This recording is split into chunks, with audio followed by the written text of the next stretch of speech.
Welcome sa The Debate. Alam mo, kapag tinanong mo ang karaniwang tao ngayon kung sino ang reyna ng P-pop, sigurado ako na isang pangalan lang ang isisigaw nila. Benny, Benny, oo, walang iba. di ba? Sila ang nasa billboards, nasa radyo. Nasa bawat TikTok feed natin. Exactly. Bawat scroll mo, nandun sila. Pero paano kung sabihin ko sa inyo na ang tunay na kinabukasan ng industriya natin ay wala sa kung ano ang sikat at pamilyar ngayon? Paano kung nasa isang bagong grupo ito na unti-unting sumisira sa lahat ng rules? Yan mismong tension na yan, ang dahilan kung bakit tayo nandito ngayon. Ang pinaka-core na tanong na gusto nating himayin dito ay ano ba talaga ang mas matimbang na sukat ng kahusayan at epekto sa musika? Yung bang tinatawag nating established success. Parang yung pangingibabaw at malawak na impluensya sa kultura na nakikita natin araw-araw. O yung kabilang side, yung emerging potential. Mismo, yung inobasyon, tapang at pagpapakilala ng bagong direksyon na may malaking potential na baguhin ang buong landscape natin para sa hinaharap. Kumbaga, galing ang usapang ito sa isang masusing pagsusuri ng kasalukuyang balangkas ng P-pop na yon, kung saan inihahambing natin ang mga queens of today laban sa mga queens of tomorrow. At para malinaw ang latag natin, ako ang maninindigan na ang tunay na pamantayan ng tagumpay ay yung nasusukat na dominasyon at epekto sa kultura ngayon na walang kapares na kinakatawan ng bini. At ipagtatanggol ko naman ang kabilang panig. Kasi para sa akin, ang tunay na halaga at yung mismong kinabukasan ng P-pop, hindi natin yan matatagpuan sa pag-uulit lang ng kung ano ang patok. Nasa inobasyon yan, nasa kakaibang konsepto na buong lakas na kinakatawan ng Exonara. Sige, para simulan nating ang diskurso ng maayos, kailangan muna nating himayin kung bakit naging benchmark o parang mismong pamantayan ang BINI para sa bawat bagong girl group dito sa bansa. Hindi tayo nag-uusap dito tungkol sa abstract na ideya lang ha. Owan, we're talking about numbers. Yes, nag-uusap tayo tungkol sa konkretong data at ebidensya. Mayroon silang napatunayan at nasusukat na tagumpay. Kapag binanggit mo ang mga kantang, pantropiko, salamin-salamin at karera, hindi lang ito mga kanta na nag-trend eh. Marami namang nagtetrende. Di ba? Pero tingnan mo yung mechanics kung bakit gumana. Hindi lang nag-chart ang pantropiko dahil maganda yung tunog. Nagtagumpay ito kasi yung mga producers nila ay nag-engineer ng track na may nostalgic bubblegum pop structure. Tapos hinabayan pa ng madaling choreography. Correct. Highly replicable sa TikTok tapos inilabas pa sa perfectong timing ng summer season. Kumbaga, yung branding nila na bright, relatable at mainstream, hindi yon aksidente. Maingat at kalkulado yung strategiya na naging tulay para tanggapin sila bilang nation's girl group. Which is undeniably massive. Ginawa nilang accessible ang P-pop sa lahat, mula sa mga bata hanggang sa mga professional sa opisina. At para sa akin, iyan ang totoong pamantayan ng epekto, yung kakayahang baguhin ang pang-araw-araw na kultura ng buong bansa. Okay, wala akong pagdududa sa narating ng BINI at aminado ako sa galing ng marketing strategy na nagdala sa kanila sa tuktok. Ngunit ang argumento ko dito ay nakasandal sa direksyon kung saan dapat papunta ang industriya. Sige, paano? Bagaman bago pa lamang ang Zonara sa eksena, ang kanilang fresh concept at fearless identity ang mismong naglalagay sa kanila bilang pinakamalakas na grupo sa bagong henerasyon. Kasi kung titignan natin ang kasaysayan ng pop culture, di ba? Ang mga grupong nagiiwan ng pinakamalaking markas in the long run ay hindi yung mga sumusunod lang sa formula no kung sino ang sikat ngayon. So yung mga sumisira ng formula. Exactly. Yung mga bumabasag nito. Ang branding ng Zonara na fierce, edgy at innovative, sadyang hindi yan sumusunod sa nakasanayang pop structure ng Pilipinas na kadalasan puro pagpapacute o kaya mga hugot ballads. Ang Zonara gumagamit ng agresibong koreografiya at unconventional song structures na nagdedemand talaga ng atensyon mo. Oo nga no? At iyan mismo ang kinakailangan ng P-pop upang mas lalong makilala at makipagsabayan sa mas malawak na pandaigdigang entablado. Kaya para sa akin, yung potensyal nilang i-disrupt at baguhin ang laro ay mas malaking sukat ng halaga kesa sa pagiging perpekto ng isang pamilyar na formula. Nakikita ko yung punto mo sa disruption.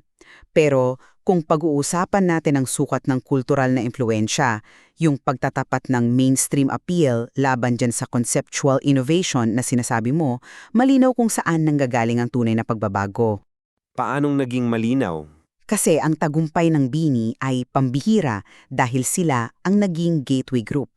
Bago sila dumating at sumabog sa mainstream, ang P-pop, tinitingnan ng karamihang Pilipino bilang isang niche lang, di ba? Oo. Minsan parang ginagaya lang daw yung K-pop. Totoo yan. Sila yung nagtulak sa P-pop papunta sa pinakasentro ng kamalayan ng mainstream. Paano nila ginawa ito? Sa pamamagitan ng pagiging relatable. At makikita mo ang pruweba nito hindi lang sa dami ng streams, kundi sa mismong ekonomiya ng industriya natin. Kumukuha sila ng mga high-profile na pagtatanghal at mga dambuhalang brand partnerships. Ang dami nga nilang endorsements ngayon. Fast food chains, tech brands, beauty products, ang mga kumpanyang ito, hindi naman sila magsusugal ng milyon-milyon sa isang grupo kung hindi nila nakikita na hawak ng Bini ang pulso ng masa. At heto ang mahalagang punto doon. Kapag nasa mainstream ka, ikaw ang nagtatakda ng kultura. Ang pera at atensyon na ipinapasok ng Bini sa industriya ng P-pop ang siyang nagpapabuhay sa buong ecosystem. Nagmula ako sa ibang pananaw pagdating dyan. Naintindihan ko ang halaga ng pagiging gateway grupa. Pero ang pagiging bahagi ng mainstream ay madalas nangangahulugang nakuha mo ang pabor ng masa kasi ligtas at madaling tanggapin ang ibinibigay mo. Hindi naman siguro masama ang maging ligtas kung epektibo. Hindi masama, pero bagamat maganda yan para sa lokal na merkado at pagpasok ng brand endorsements, ang inobatibo at mas edgy na konsepto ng XONAR, ang tunay na nagbubukas ng bagong potensyal sa labas ng bansa. Pag-usapan natin yung konsepto ng global niche. Okay. Sa panahon ngayon ng Spotify at YouTube, ang pagkakaroon ng hyper-dedicated na international subculture, kadalasan mas sustainable yan kaysa sa isang casual national audience lang. Sa pandaigdigang merkado, kung itatapat natin sila sa mga higante mula sa ibang bansa, yung pagiging kaiba at ang hindi pagkakatakot mag-eksperimento ay mas mahalaga kaysa sa pagiging pamilyar. I see where you're going with this. Kasi yung relatability na binabanggit mo ay madalas nakatali lang sa isang partikular na kultura eh. Yung biro na benta sa Pilipinas o yung melody na nostalgic sa atin, hindi kinakailangang mag-resonate sa isang listener sa Latin America o sa Europe, di ba? That's fair. Ngunit yung pagiging avant-garde, yung fierce visual attitude, tapos yung complex beat drops na inaalok ng Exonara, iyan ay universal na wika. Iyon ang magdadala sa P-pop sa pandaigdigang intabladong hindi pa natin naaabot. Dahil sa global stage, hindi sila nakikipagkompetensya sa kung sino ang mas cute, kundi sa kung sino ang mas groundbreaking. Nakikita ko kung bakit mo naisip yan. Ngunit hayaan mong bigyan kita ng ibang pananaw gamit yung sarili mong logic.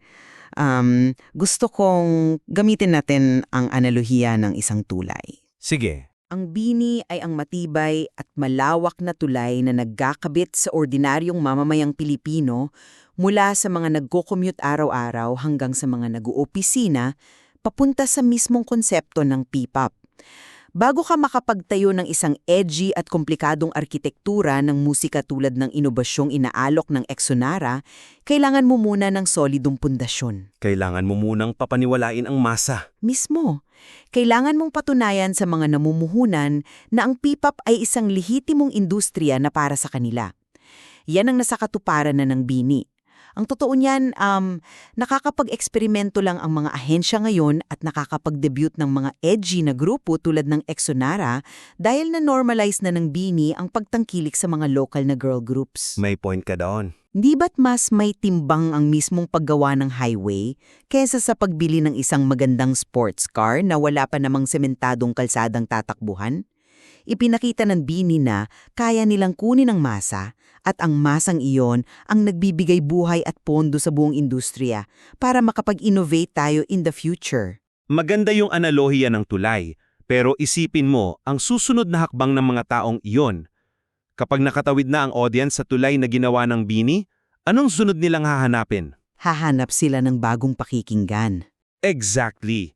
Hindi naman sila pwedeng manatili na lang nakatayo sa tulay habang buhay. Maghahanap sila ng panibagong destinasyon. At dyan eksaktong papasok ang kahalagahan ng Zonara. Oo, nilikahan ng Bini ang merkado, Pero ang Zonara ang sasagot sa tanong na ano ang susunod na antas ng P-pop. So sila yung bagong teritoryo? Yun nga, ang inobasyon na dala nila ay hindi lamang isang sports car, kundi pagtuklas ng isang bagong teritoryo. Kasi ang problema, kapag masyado nating pinapahalagahan yung mainstream appeal, natural na maikli lang ang attention span ng tao. Mabilis magbago ang panlasa ng masa. Kapag ang tanging pamantayan mo ng tagumpay ay kung ano ang patok at komportable ngayon, mawawalan ka ng kakayahang hubugin kung ano ang magiging patok bukas. Kaya nga ang konseptual na tapang ng Exonara ay mas critical na sukat. Pero paanong mas critical yun kesa sa mga actual na nagawa na? Kasi tinatangka nilang lampasan kung ano ang ligtas. Hindi sila nagre-rely sa nostalgia. Nagtatayo sila ng panibagong standard ng performance na pipilitin sa buong industriya na mag-level up. Sige, pero yung sinabi mong mabilis magsawa ang masa ay direktang sinasalungat ng sariling datos ng Bini. Ilipat natin ang talakayan mula sa kultural na teorya patungo sa nasusukat na suporta. Pag-usapan natin ang mga blooms. O sige, the fandom. Isa sa pinakamalaki, pinakatapat at pinakaaktibong fandom sa buong bansa. At kailangan nating maintindihan kung paano gumagana ang isang fandom sa ganitong scale. Hindi lang ito tungkol sa maiingay na fans sa social media, isa itong napakalaking infrastruktura. Ang Blooms nag-organize ng streaming parties, meron silang buying power para ma-sold out ang mga concert in minutes, kaya nilang isustain ang isang kanta sa charts ng ilang buwan. Totoo, napaka-organized nila. Iba, hindi ito mabilisang hype na nakakasawa lang. Higit pa rito, napatunayan ng Bini ang kanilang consistent discography. Hindi sila nanatili sa isang tunog. Tingnan mo yung kantang Karera. I love that song actually. Di ba ang ganda? Pwede sana silang gumawa ng panibagong dance hit tungkol sa pag-ibig para safe, pero nag-pivot sila. Gumawa sila ng kanta tungkol sa mental health, tungkol sa pag-usad sa sarili mong bilis, na wala namang pilit na love angle. Iyon ay pagpapakita na alam nilang makipag-usap sa lalim ng emosyon ng fans nila. Ipinapakita nito na meron silang staying power. Wala tayong pinag-uusapang potential o haghaka lang dito. Pero, teka lang, pasensya na. Pinag-uusapan natin ng isang napatunayang institusyon. Pasensya na pero hindi ko mabili yung linyang yan ng pangangatwiran dahil hayaan mong sabihin kung bakit. Ang paghahambing ng dami ng fans at ng haba ng discography sa puntong ito ay isang timeline fallacy. Anong ibig mong sabihing timeline fallacy? Hindi makatarungang basehan yan ng kalidad. Sinusukat mo sila gamit ang parehong metric, magkaiba sila ng yugto sa karera nila. Ang laki ng Blooms at dami ng kanta ng Bini ay natural na resulta lang kasi mas matagal na sila sa industriya. Nagkaroon sila ng ilang taon para mag-eksperimento at umani ng suporta. That's true, pero pinaghirapan nila yun. Oo, pinaghirapan nila yon. Pero hindi mo pwedeng ihambing ng tuwiran ang isang grupong nagsisimula pa lamang, tulad ng SONEA, sa isang grupong ilang taon nang nag-e-establish ng audience. Ang tunay na kalakasan ng SONEA ay nakapaloob sa kanilang emerging potential in terms of A&R o artists and repertoire. Wala pa silang itinakdang kisame sa kung ano ang kaya nilang gawin. Walang ceiling kumbaga. Exactly. Wala silang expectations na kailangang i-maintain bilang good girls ng P-pop. Kaya malaya silang sumubok ng mga tunog na hindi pa naririnig sa bansa. Kung ngayon pa lang, nakakakuha na sila ng ganitong atensyon at nagpapakita ng fierce identity, isipin mo na lang ang kaya nilang maabot kapag nabigyan din sila ng parehong haba ng panahon at resources tulad ng nasa Bini ngayon. Isang nakawiwiling punto yan, bagaman iba ang magiging pagbabalangkas ko dyan. Itatanong ko sa iyo, bakit natin tatratuhin ang potensyal bilang kapantay ng proven consistency? Dahil yung potential na yon ang magdadrive sa future. Naintindihan ko na nakakabigahani talaga ang potensyal. Gustong-gusto natin ang mga bagong dating dahil puro ito posibilidad, walang record ng pagkakamali. Subalit, makatarungan bang unahin ang pangako ng bukas kesa sa pruweba ng ngayon? Sa kasaysayan ng industriya, napakaraming grupo ang nag-debut na may napakalaking potensyal. Mga grupong may matapang na konsepto at kakaibang tunog na magbabago daw sa industriya. Ngunit, napakadalang talaga na nagkakaroon ng tunay na staying power. Ang execution at ang pagsasalin ng potensyal tungo sa nasusukat na tagumpay ang pinakamahirap na hakbang. At nandoon na ang Bini. Okay, pero Ang parangalan ng ang potensyal higit sa aktwal na tagumpay ay parang pagbibigay mo ng gintong medalya sa isang mananako na nasa starting line pa lang dahil lang maganda forma niya habang binabaliwalaan mo yung mananako na katatapos lang basagin ang record sa finish line. pambihirang analohiya yan. Pero hindi naman ito usapin ng pagbibigay ng medalya agad ng walang patunay. Usapin ito ng pagkilala kung sino ang nagdadala ng uri ng inovasyon na desperadong kailangan ng industriya natin para hindi tayo maging stagnant. I completely agree that we shouldn't be stagnant. 'Di ba? Ang staying power ay mahalaga. Pero ano ba talaga ang nagbibigay ng staying power sa isang buong industriya? Ito ay yung walang tigil na kakayahang mag-evolve. Kung ang pamantayan lang natin ng husay ay kung ano ang patok ngayon, hihinto ang sining. Ang Exonara ang mismong kinatawan ng evolusyon niyon. Sa anong paraan? Ang mga unang hakbang nila ay nagpapakita na ng vocal delivery at performance aesthetics na hindi natatakot maging iba. Kumbaga, hindi sila naglalaro para maging komportable ang listener. Naglalaro sila para hamunin ang listener na maghanap ng mas maganda. That's a fair point. Kung ang P-pop ay patuloy na uunlad bilang isang genre, hindi ito uunlad sa pamamagitan ng pagre-reproduce ng 10 pang version ng pantropiko. Uunlad ito sa pamamagitan ng tunog na hindi pa natin naririnig. Yun ang totoong halaga ng pagkilala sa lakas ng hinaharap.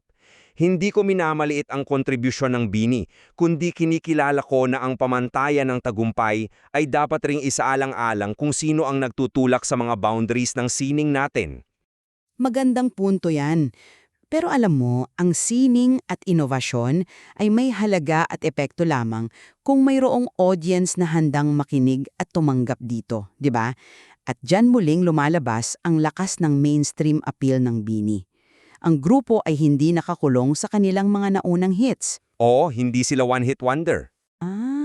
Ang are-parehong kalidad nila at ang pag-adapt ng mensahe nila ay patutunayan na alam nilang lumago kasubay ng tagapakinig, babalikan ko yung karera.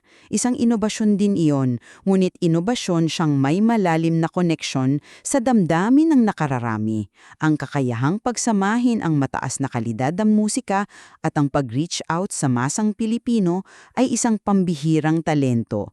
Kaya nga, ang cultural impact nila ay hindi mapapantayan sa kasalukuyan? Pero inobasyon ba talaga yun sa musika? Hindi ba't ang pinakamataas na forma ng inobasyon ay ang kakayahang panatilihing buhay ang interes ng milyong-milyong tao sa loob ng mahabang panahon, habang dahan-dahan mong itinataas yung kalidad ng pinapakinggan nila? Inobasyon yon sa aspeto ng pakikipag-ugnayan sa audience o audience retention, aaminin ko. Pero magkaiba ang inobasyon sa public relations at inobasyon sa sining mismo. Kapag tiningnan mo na mabuti ang ginagawa ng EXO Enara, ang buong konsepto nila mula pananamit, koreografiya hanggang sa struktura ng beat drops nila, sadyang sumusubok sa mga limitasyon ng pop music sa Pilipinas. Which is very risky. Risky, pero kailangan. Kung ang Bini ang nagpakita sa atin na kaya nating tapatan ang global mainstream pop gamit ang sariling wika at charm natin, ang EXO Enara naman ang nagpapakita na kaya nating gumawa ng sarili nating kategorya na walang katulad. Isang kategoryang pwedeng manguna sa global niche market.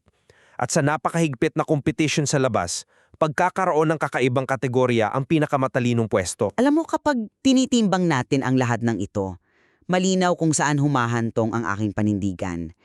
Ang Bini ay ang tinatawag nating proof of today. Sila ang konkreto at hindi matatawarang ebidensya ng tagumpay. Na-transform nila yung dating pangako ng potensyal tungo sa nasusukat na tagumpay sa pamamagitan ng hit songs, ng isang napakalaking fandom structure na patuloy na nagpapaikot ng ekonomiya ng musika at presensya sa araw-araw na kultura natin. Sila ang naging standard ngayon. Oo, silang nagtagda ng matibay na pamantayan na pinipilit maabot ng bawat ahensya. Kasi pinatunayan nila ng P-pop ay kayang lumawak mula sa pagiging maliit na community hanggang sa maging isang pambansang peromena na iginagalang ng lahat. At sa kabilang panig naman, matibay kong ibinubuo ang aking panindigan na ang Exonora ay ang promise of tomorrow. Sila yung bago at matapang na puwersa na kinakailangan upang hamunin ang comfort zone ng ating industriya. Kung hindi dahil sa mga grupong tulad nila na hindi takot sumubok ng edgy at unconventional concepts, ang anumang genre, gaano man kasikat ngayon, unti-unting maninigas at mamamatay. I couldn't agree more on the need to avoid stagnation. Kailangan natin ang kanilang pagiging radikal upang patuloy na maiangat ang potensyal ng P-pop. Sila ang susi upang hindi tayo makulong sa lokal na tagumpay at sa halip maging isang disruptive force sa pandaigdigang usapan. At sa tingin ko, pareho nating nakikilala na ang debating ito sa loob ng industriya ng musika ay hindi basta-basta matatapos ngayon. Patuloy na magiging mainit at malalim na talakayan ito kung alin ba talaga ang mas may bigat. Ang aktwal na nakamit na kasikatan ngayon o yung matapang na pag-asam sa inovasyon para sa kinabukasan? Totoo yan, at siguro ang pinakamagandang bahagi ng talakayan ito ay hindi natin kailangan magdeklara ng iisang panalo. Ang tagumpay ng buong industriya natin ay nakasandal sa sabay na pag-iral ng parehong puwersang ito.